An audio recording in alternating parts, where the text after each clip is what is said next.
On voudrait parler d'un antisémitisme nouveau qui serait arabo-musulman. Alors, il faut juste remettre les termes en place.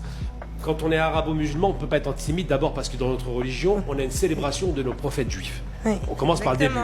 Qu'on dit qu'Ahl el-Kitab, donc les gens du livre, ceux qui sont dans la croyance, le monothéisme, doivent être protégés. C'est ce qui est dit encore, contrairement à la propagande.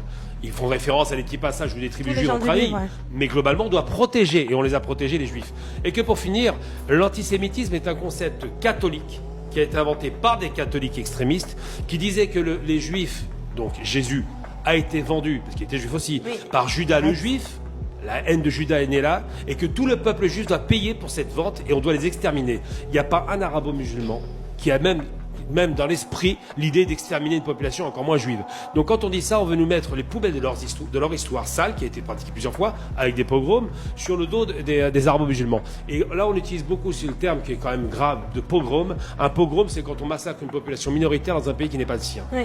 Aujourd'hui, ceux qui subissent un pogrom en Palestine, c'est les Palestiniens. Personne pour les aider, un État surpuissant qui les écrase, et évidemment, c'est eux les victimes. Donc il faut vraiment être très clair sur un point, quand on va utiliser ces termes-là, chaque fois qu'on vous parle d'antisémitisme, vous les renvoyez à leur histoire. C'est votre histoire sale que vous voulez leur filer, on n'en veut pas. Chacun ses poubelles. Et dernière chose, effectivement, je suis un peu long sur le propos, on n'a pas à se défendre d'accusations ridicules.